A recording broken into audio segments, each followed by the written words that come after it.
mis à part si vous avez vécu dans une grotte comme à celle depuis quelques semaines où vous avez voyagé sur la planète Mars, ce qui est quand même pas le cas pour le commun des mortels, un phénomène littéraire qui ne vous aura pas échappé depuis quelques semaines. Et j'ai grand bonheur à rencontrer ce phénomène, Xavier Leclerc.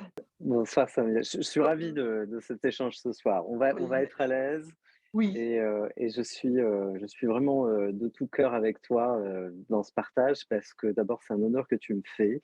Je suis très attentivement, comme beaucoup d'auditeurs et d'auditrices, tes interviews. Donc, me retrouver moi de l'autre côté du miroir, c'est un véritable honneur que tu me fais. Tu me parles de phénomène, eh bien, je te renvoie le compliment et je suis ravi de commencer cet échange avec toi. Je sais on se tutoie parce qu'on a tout de suite connecté quand on s'est un coup de rencontrés la première cœur. fois.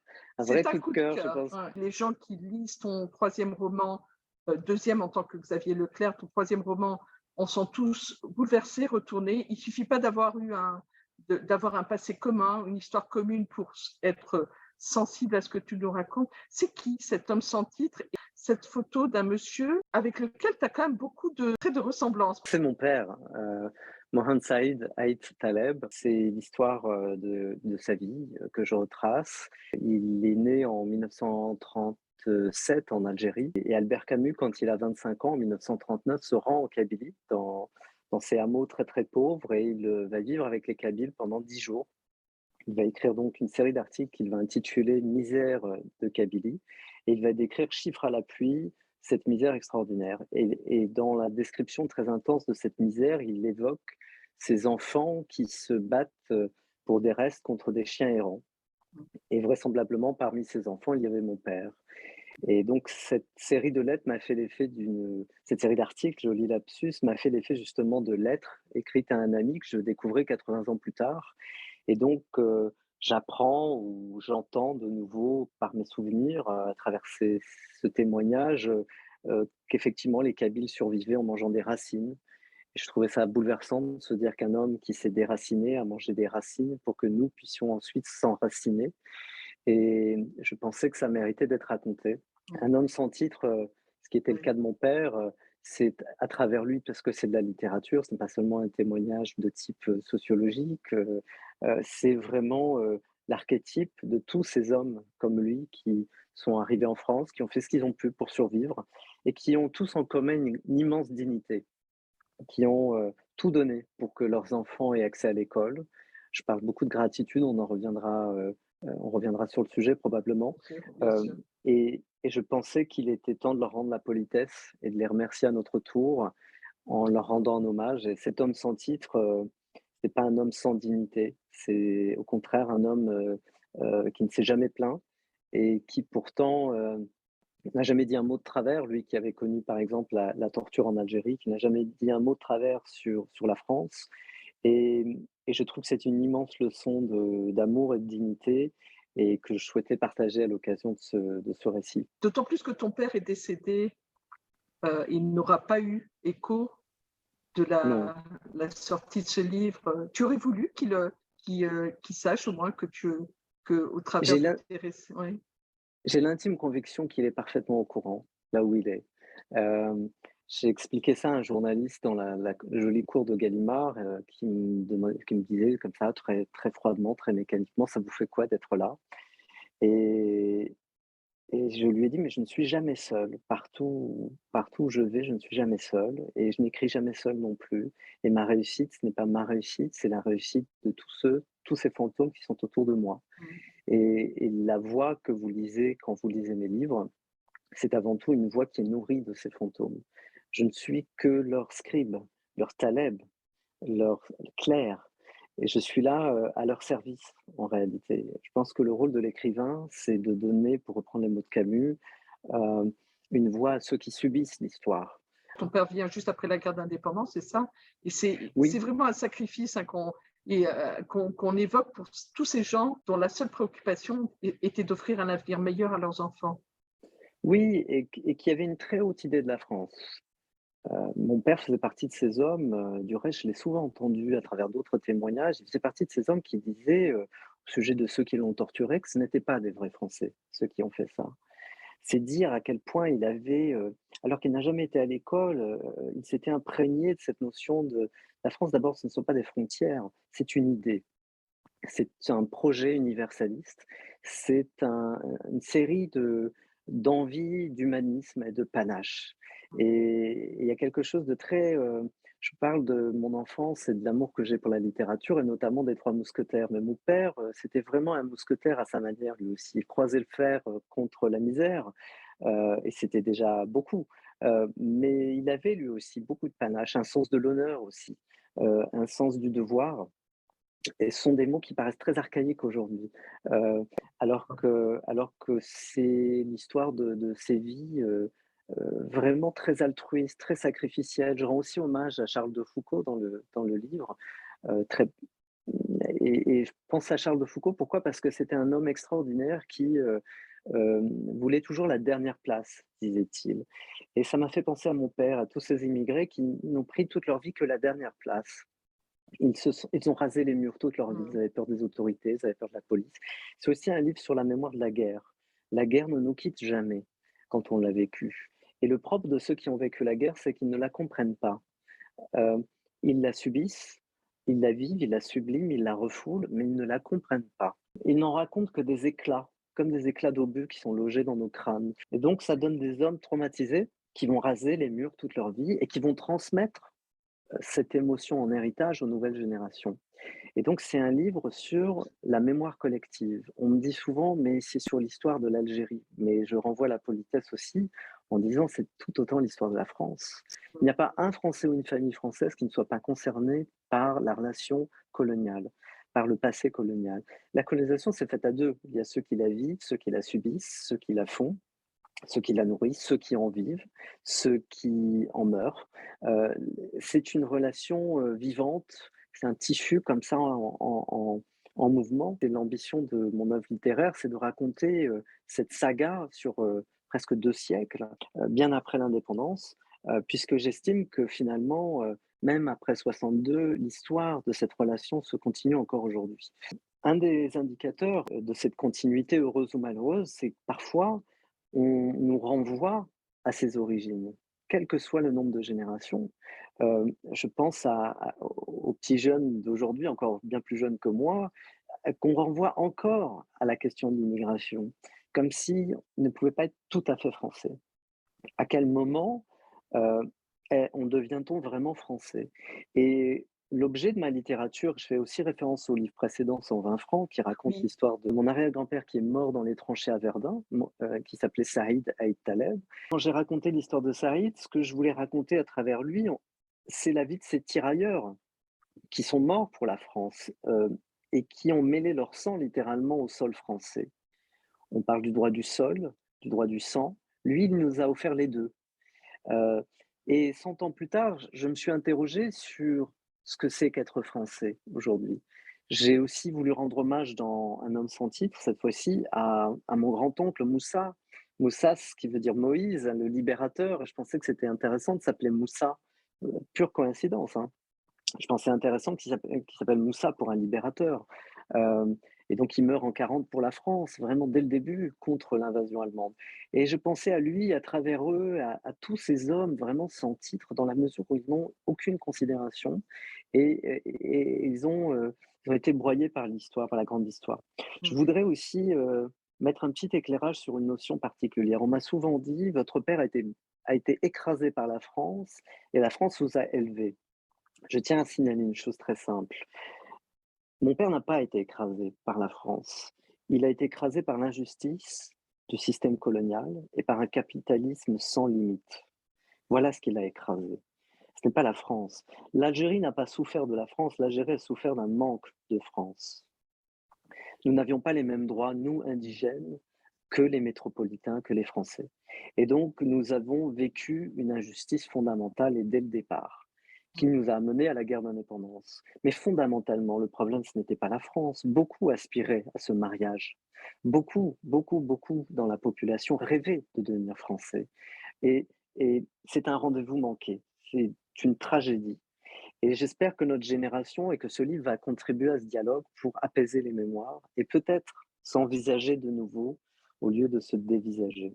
J'ai reçu des milliers de messages sur les réseaux sociaux de lecteurs et de lectrices qui se disent bouleversés par le livre parce qu'ils se sont retrouvés. Ils Mmh. ont retrouvé leur histoire. Ils m'ont remercié, beaucoup m'ont remercié parce que justement, ils avaient affaire à des parents, à des pères qui ne leur ont pas donné les mots pour comprendre ce qui s'est passé. Et je pense que c'est ça la force de la littérature. C'est de se placer à cet endroit où on ne juge personne Oui, et c'est d'épouser l'universel et de se dire on est avant tout un être humain avant d'être un Algérien ou un Français ou les deux. oui. On est un être humain et on vit et on subit souvent l'histoire avec un grand H. Et cette nouvelle génération a soif de comprendre ses racines, a soif de comprendre son avenir. Parce qu'avant de nous léguer un passé, nos pères se sont interrogés sur l'avenir qu'ils voulaient nous léguer. C'est pas pour rien qu'ils voulaient nous envoyer à l'école. Leur obsession, c'était notre futur, pas tant notre passé. Mmh. C'est la nouvelle génération qui tombe dans ce piège identitaire du passé. Alors le passé, il faut l'aborder, il faut le creuser, il faut mettre des mots dessus, mais pour mieux rebondir vers l'avenir. Il ne faut pas tomber dans l'écueil d'un piège, d'un passé qui devient un piège en fait. Euh, et ce livre, j'espère, est une porte ouverte vers l'espoir, vers l'avenir. Moi, j'ai envie que les jeunes, en sortant de cette lecture, les moins jeunes d'ailleurs, aient envie d'aller vers l'autre, aient envie de dépasser toute forme de ressentiment. C'est aussi un hommage à la littérature française, à la littérature tout court, à la beauté de la langue française, à la capacité d'imaginer aussi. Et je dis souvent que une des raisons qui m'a fait tant aimer la langue française, c'est la langue kabyle. Euh, euh, C'était la langue qu'on parlait à la maison avec mes parents et on ne parlait pas le français du tout. Il n'y avait pas de livre à la maison à part les pages jaunes, comme je le dis dans le livre. Et donc, l'amour de la langue kabyle et du berbère en général m'a tellement donné à apprécier les couleurs, les nuances, la musicalité, que fatalement, ça ne pouvait être qu'un mariage heureux avec la langue française. Et du reste, les deux se complètent très très bien.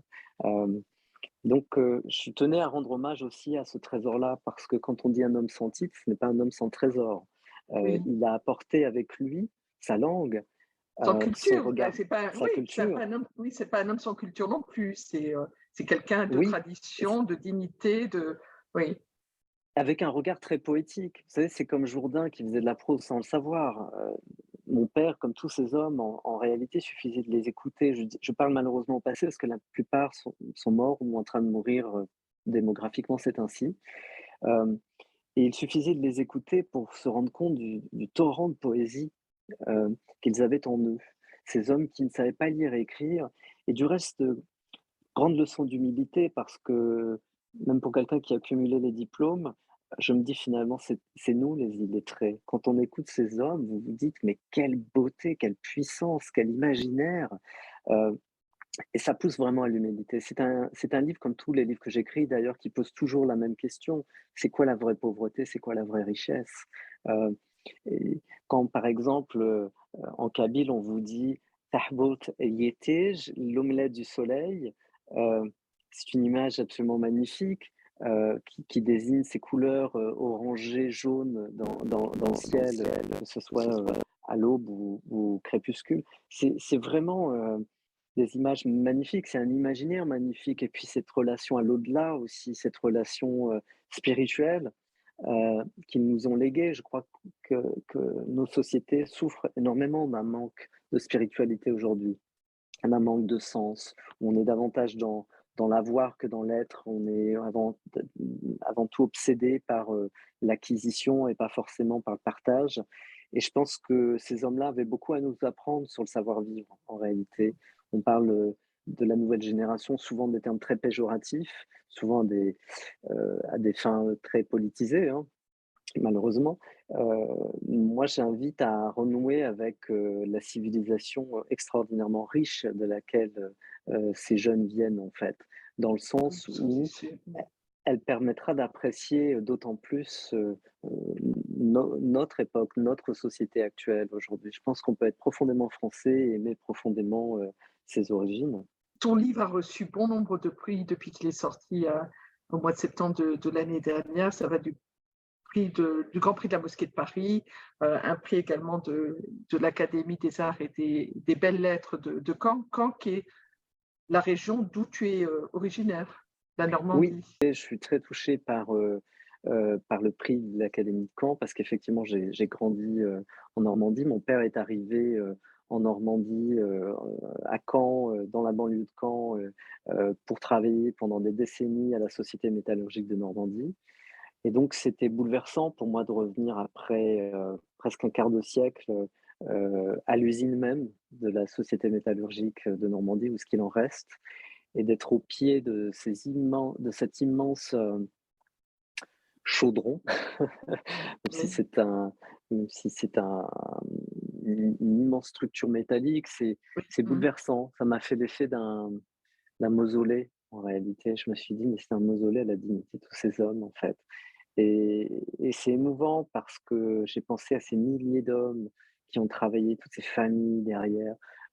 Et quand l'usine a fermé en 93, elle a laissé, tellement de gens, de côté, En détresse. comme sou et c'est affreux cette détresse-là. Il y a une culture ouvrière très, très forte, à Caen, et il y avait une solidarité que j'ai ressentie. J'ai été très, très bien accueilli par les Caennais, des amphithéâtres, bondés de bienveillance, et vraiment j'ai été extrêmement, extrêmement touché par l'accueil, et c'était beau de voir que cette émotion était partagée par tous, quelles que soient leurs origines.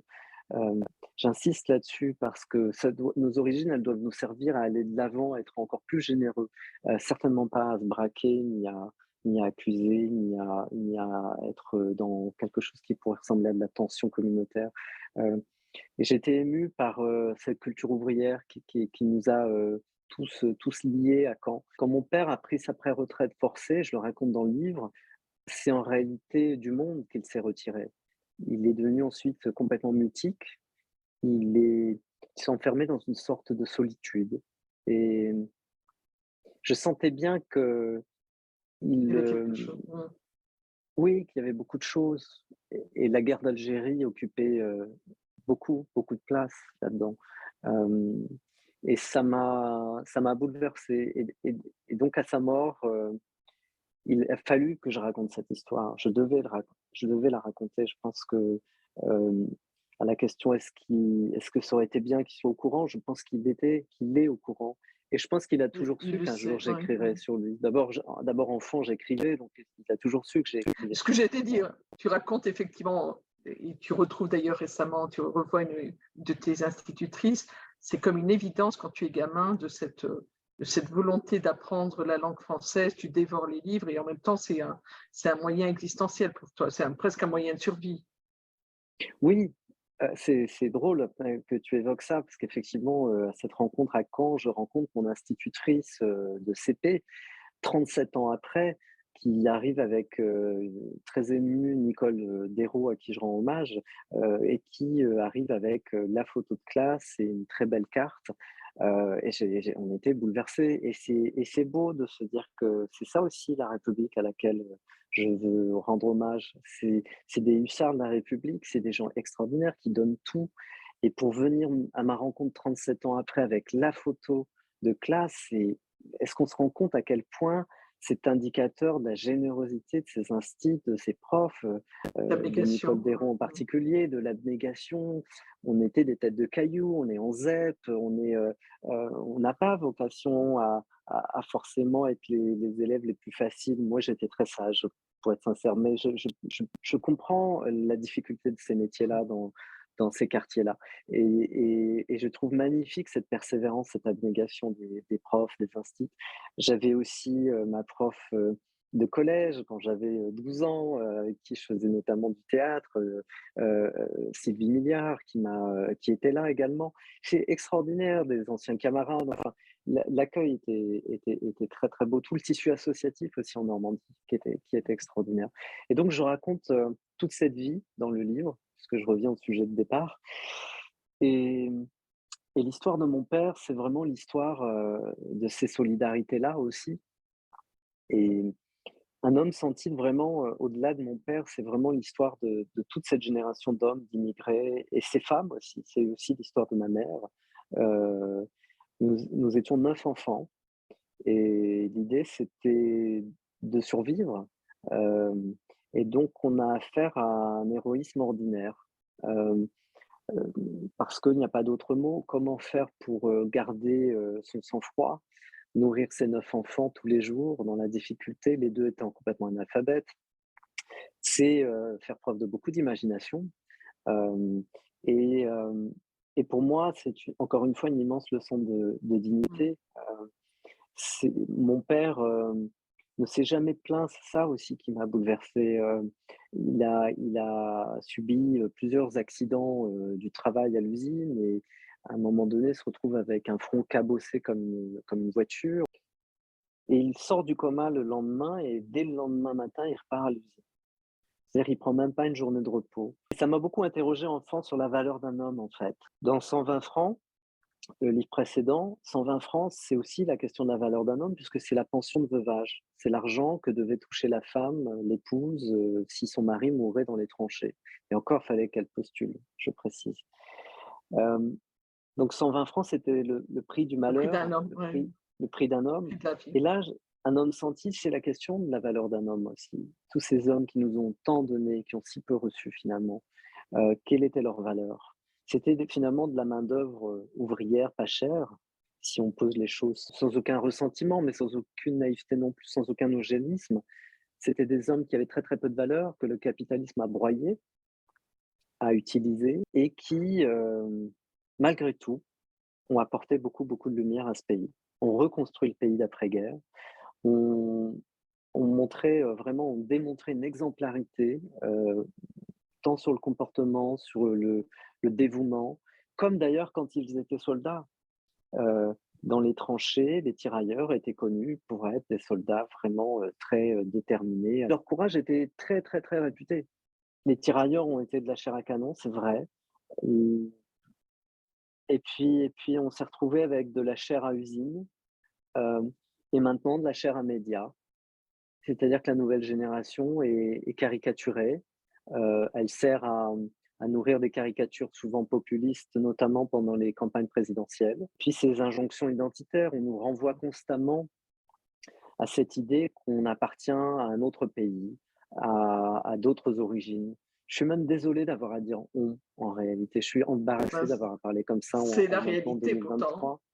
c'est la Oui, réalité. Mmh. oui, et je trouve que si on essaie de trouver, quelque chose de positif à tout ça, parce que c'est le propre de ma démarche, c'est que je refuse d'être une victime, je leur ferai pas ce cadeau, c'est, c'est la littérature, c'est le pouvoir de l'école. C'est Victor Hugo qui disait, «Ouvrir une école, c'est fermer une prison». Je dirais: «Ouvrir un livre, c'est fermer une prison» et j'invite, toutes les démarches, qui consistent à ouvrir la littérature, l'art, le théâtre à la jeunesse, je les invite vraiment à continuer du fond du cœur parce que l'avenir est là. Et ton avenir immédiat, c'est que tes livres sont enseignés dans les écoles, dans les collèges?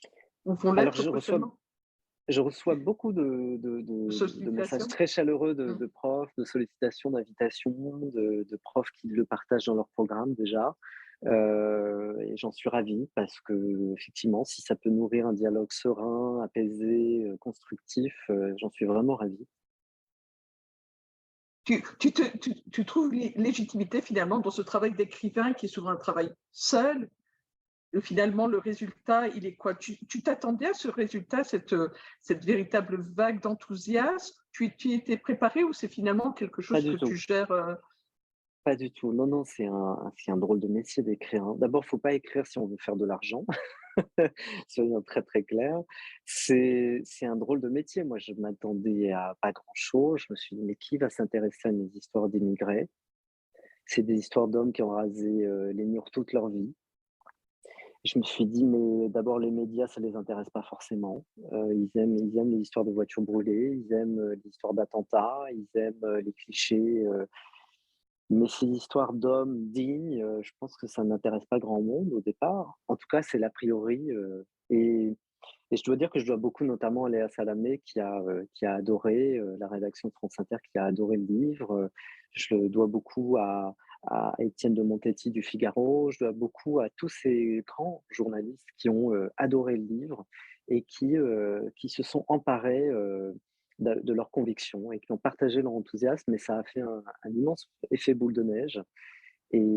Et vraiment, par principe, on ne s'attend pas à cette avalanche. J'en suis vraiment encore aujourd'hui très surpris. Euh, mais je suis rassuré sur le fait qu'effectivement, les lecteurs et les lectrices, en fait, sont très exigeants. Euh, Ils ne demandent qu'à découvrir des livres exigeants. Encore faut-il que les médias les relaient. Et en l'occurrence, c'est le cas. Donc vraiment, j'ai beaucoup, beaucoup de gratitude à leur endroit aujourd'hui. Et je remercie d'ailleurs toutes les lectrices et les lecteurs qui m'envoient constamment des très beaux messages. Donc, l'amour et l'avalanche continuent et pourvu que ça dure. L'œuvre sans titre, le choix du titre, on l'a peut-être évoqué très rapidement tout à l'heure. Sans titre dans le sens où il n'avait que sa carte de résidence ou sa carte d'ouvrier, mais il n'avait pas de titre de noblesse, il n'avait pas de titre de propriété puisqu'il est d'une génération qui a été spoliée, dont les terres ont été spoliées. Donc jamais, en fait, ces hommes n'ont eu d'autres titres que des titres dérisoires. Et le titre en latin, ça veut dire l'inscription. Et je voulais redonner un titre autrement que dans les longues listes des tranchées ou des usines. Je voulais donner un, un titre de reconnaissance, un titre de noblesse à ces hommes qui, pour moi, sont des princes. C'est une génération de princes. Ça vaut pas pour les mères de famille également. C'est une génération vraiment qui n'avait pas d'armoirie, mais qui n'avait rien à envier à ces personnages de littérature avec du panache. Je pense que dans leur discrétion, et ça c'est contre-intuitif parce qu'ils étaient effectivement des hommes qui baissaient la tête, qui allaient à l'usine avec leurs gamelles de fer cabossées, leurs riz en sauce, et qui donc se prêtent à tout sauf à l'idée de panache. Mais pour moi, c'est du panache, ça. C'est une telle dignité de prendre le bus tous les matins, d'aller nourrir ses enfants tous les jours. C'est extraordinairement brave, c'est extraordinairement courageux. Tu imagines, toi, la force intérieure qu'il faut pour renouveler ça tous les jours, tous les jours, tous les jours. Dans Et, des et, et conditions qu'on ose à peine imaginer. qu'on ne peut pas imaginer aujourd'hui. Aujourd'hui, on prend un RTT pour aller chez le coiffeur. Je le dis toujours et je le répéterai partout, hein, qui voudra m'entendre, si je pouvais avoir qu'une miette de cette dignité-là, j'en serais très heureux, vraiment. Hein. Je pense que la transmission s'est opérée naturellement. C'est très heureux, merci. On parle de mon Algérie à moi, c'est la thématique globale de ces entretiens que je mène depuis quelques mois maintenant. Que te reste-t-il de l'Algérie? Je suis né en Algérie, moi, 40 ans jour pour jour après la visite d'Albert Camus. Donc c'est assez troublant. Message fort. C'est un message fort. Qu'est-ce qui me reste de l'Algérie? Tout, tout, tout, tout. Moi, l'Algérie, je ne l'ai jamais quittée, elle ne m'a jamais quitté. Tout ce que j'écris, c'est pour rendre hommage à l'Algérie. Et c'est pour aussi dissiper des malentendus sur l'Algérie. D'abord, donner une chance à l'Algérie d'être racontée qu'autrement par des clichés réducteurs. D'abord, donner à l'Algérie, parce que qu'est-ce que l'Algérie? L'Algérie, c'est ce qu'on en entend et c'est ce qu'on perçoit. Et je pense que la littérature, c'est de réajuster un petit peu ces perceptions-là.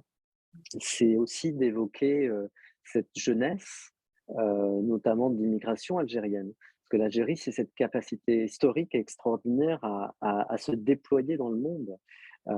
L'Algérie n'est pas, comme la France n'est pas que des frontières, l'Algérie n'est pas qu'un ensemble de frontières. L'Algérie, c'est un potentiel, c'est une jeunesse.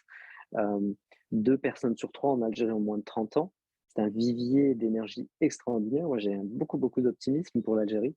C'est un amour de la liberté. L'Algérie, c'est aussi une grande tradition littéraire.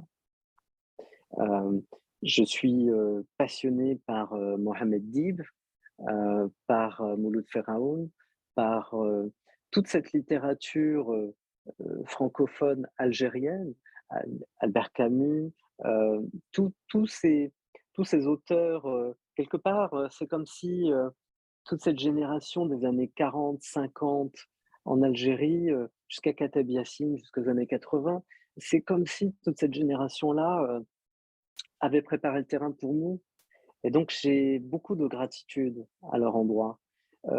Ils nous ont autorisés à réinvestir cet héritage.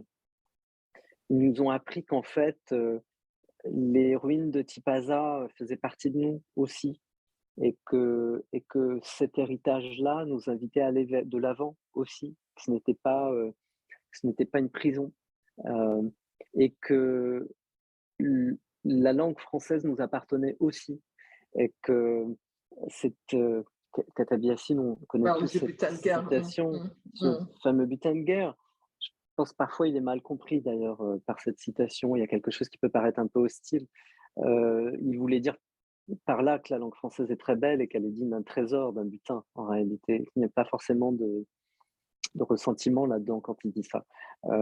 C'est intéressant comme on peut instrumentaliser une citation hors contexte aussi. Tant de Euh, choses.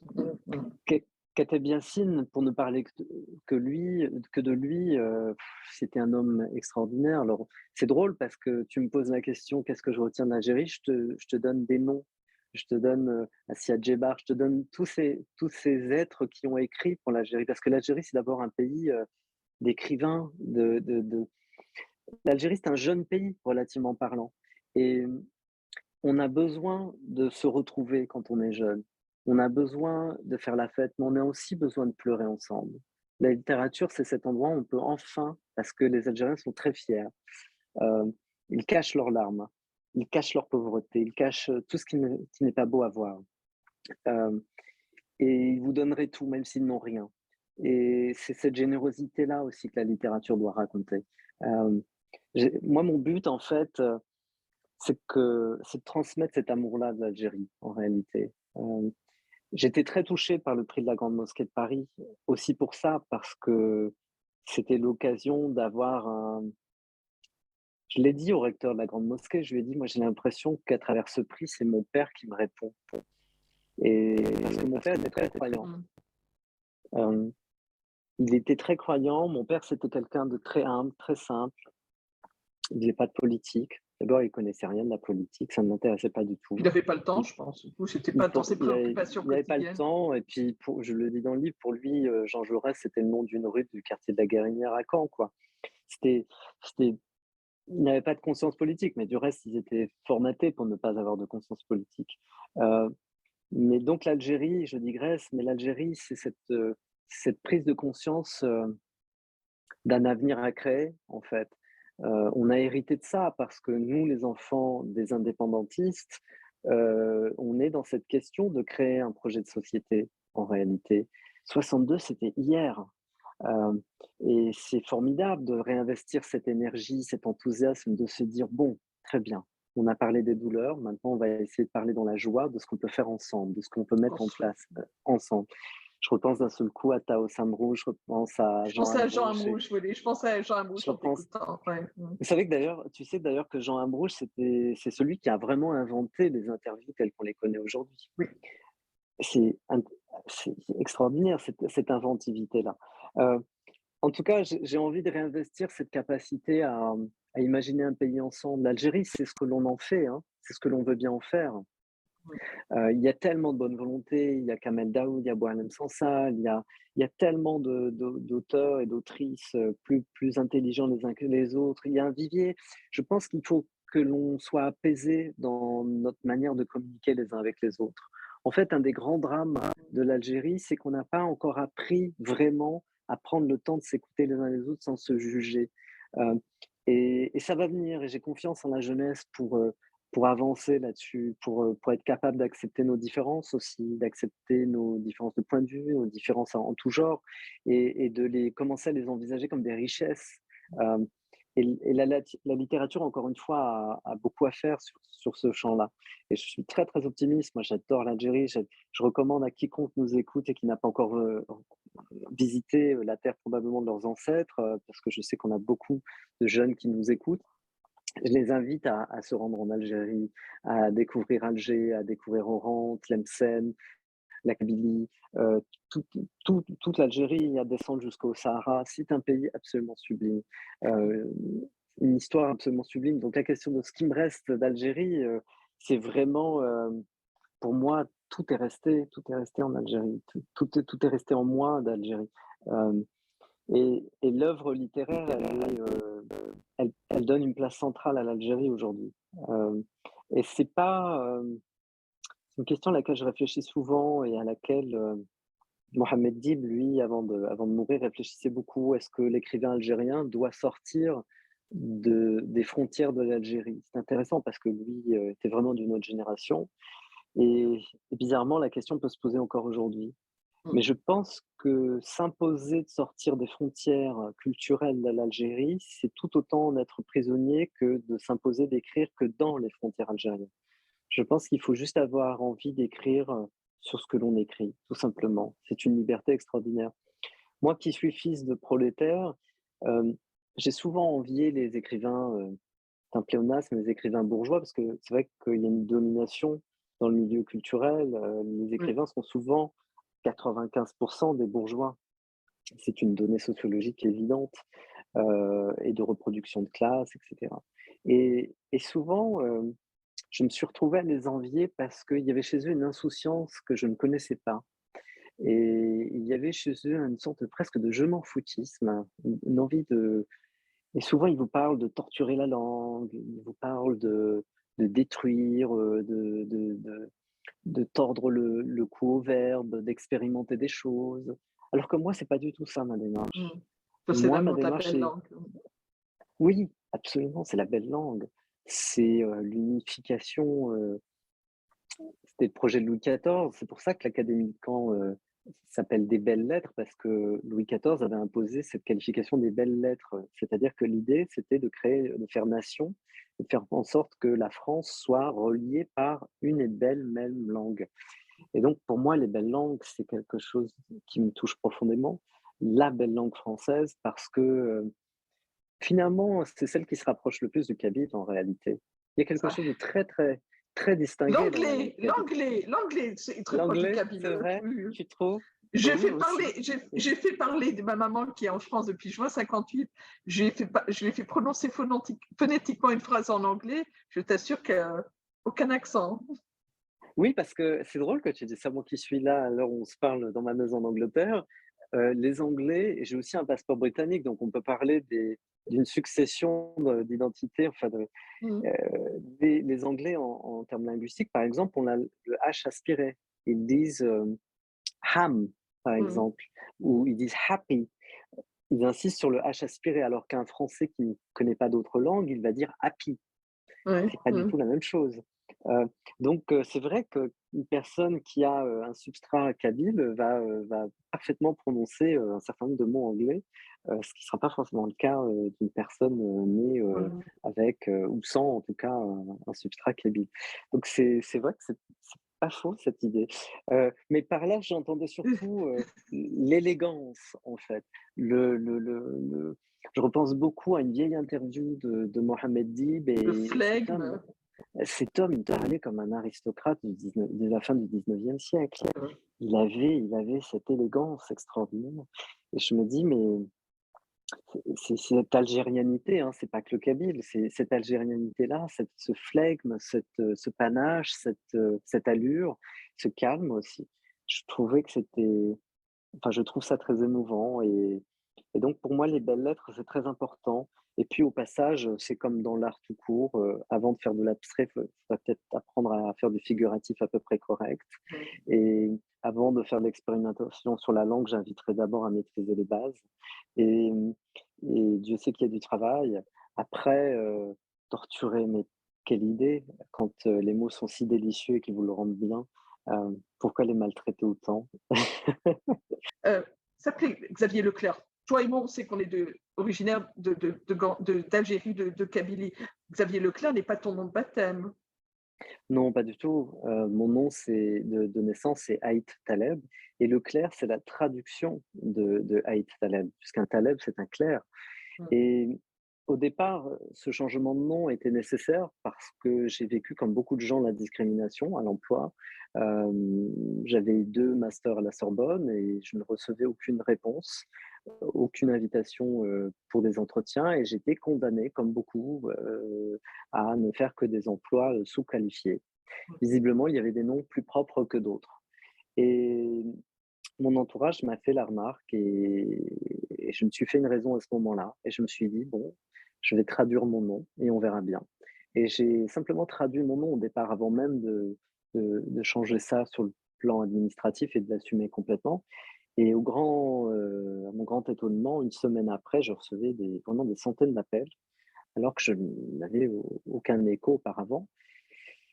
Et très, très vite, je me suis rendu compte qu'effectivement, je venais de traverser le miroir. Et c'est très compliqué, une fois qu'on a traversé le miroir, et de goûter à cette liberté que je ne connaissais pas avant, Mmh. cette déférence que je ne connaissais pas avant, ces invitations que je ne connaissais pas avant, ces titres que je ne connaissais pas avant. C'est très compliqué de faire marche arrière. Et puis donc c'était une démarche dans la douleur, vraiment. J'invite personne à le faire parce que je souhaite cette douleur à personne, en réalité. Si on veut vraiment le fond de ma pensée, je le souhaite à personne. C'est des noms très, très beaux, et d'y renoncer, c'est terrible de faire ça à quelqu'un, c'est terrible. Heu, Maintenant c'est mon choix, je l'assume. C'est ce que j'ai eu comme ressource pour m'en sortir et en ça, j'ai respecté l'héritage de mon père qui n'est qui n'est certainement pas de se plaindre ou de se transformer en victime, mais d'avancer, de Mmh. continuer d'avancer. Et puis après cette douleur, et je conclurai là-dessus, c'est devenu, une source d'apaisement. Hem, une source d'apaisement dans la mesure où je me suis rendu compte que ça m'a permis d'accéder à des postes importants et ça m'a permis d'accéder à une certaine sérénité matérielle et morale, qui m'a permis ensuite de me créer des conditions pour pouvoir mieux raconter mon héritage, pour pouvoir aussi mieux dénoncer la discrimination, par exemple. Il y a des gens qui parfois, maladroitement, confondent le médecin et la maladie. Moi, je suis là pour faire le diagnostic et pour vous dire: «Attention, il y a des problèmes de discrimination. Ne me confondons pas avec la maladie que je dénonce». Et puis à ceux qui se posent la question, d'hommes politiques populistes à qui je ne veux pas faire de pub ici, je Non, leur moi dis: non «Mais plus. je n'ai rien à voir à faire, je n'ai rien à voir avec des gens comme ça ou leur démarche. Je ne suis pas du tout dans une forme de haine, ni de mépris, ni quoi que ce soit. Je passe mon temps à écrire des livres pour rendre hommage à ces hommes damnés de la terre, à ces immigrés, à ces tirailleurs. Pourquoi voulez-vous que je les méprise, par mon changement de nom?» Mon Mmh. changement de nom, c'est ce qui me permet de parler d'eux aujourd'hui. C'est ce qui me permet de vivre correctement aujourd'hui. C'est ce qui me permet, d'aller vers le dialogue. Donc c'est une source d'apaisement aujourd'hui, que j'ai payé très cher comme toute naissance. Hem Et donc j'espère que les gens qui m'écoutent trouveront dans leur cœur de comprendre, eux qui ont vécu souvent ce que c'est que la discrimination. De toute façon, c'est très simple, ceux qui ne me comprennent pas en général, c'est parce qu'ils n'ont pas envie de me comprendre ou Mmh. qu'ils n'ont jamais vécu eux-mêmes toute forme de discrimination. Quand on Je disais ça à un ami, très bourgeois bohème de gauche, qui me faisait la morale sur mon changement de nom. Je lui disais: «Mais appelle-toi Mohamed une semaine et après reviens me On en voir. reparle. Mmh. Essaie de trouver un logement, essaie de trouver un job, essaie de et puis soyons sérieux 2 minutes. Appelle-toi Mohamed une semaine, juste une semaine. Mets-toi dans la peau d'un Mohamed. Prends une réservation au nom de Mohamed. Vois un peu comment on te parle, vois un peu la brutalité du quotidien et puis après reviens me voir». Et après on Heu débrief, exactement. et Mmh. après on débrief et c'est pour ça que je tiens à dire à tous ceux qui m'écoutent, qui ont gardé leur nom maghrébin, parce que c'est aussi une autre génération. Moi, je suis d'une génération, où il y avait que ton frère, hein, qui était à la télé, hein. Il y avait pas de diversité. Ton frère, c'était un pionnier, hein, pour nous tous. Je lui rends hommage là, tout de suite, Gentil. parce que voilà, il a fait partie de ces rares personnes, qui ont créé un début de visibilité. Mais à l'époque, donc à part lui, à part vraiment des très, très peu de gens, il y avait vraiment pas de possibilités. On était voué à des métiers, manuels, ou des métiers sous-qualifiés, rien de mal à ça. Mais quand on a des diplômes, c'est un peu compliqué de le justifier. Mmh. Et donc j'espère, voilà, j'espère que, Le tous ceux message qui est m'écoutent passé? Oui. comprendront.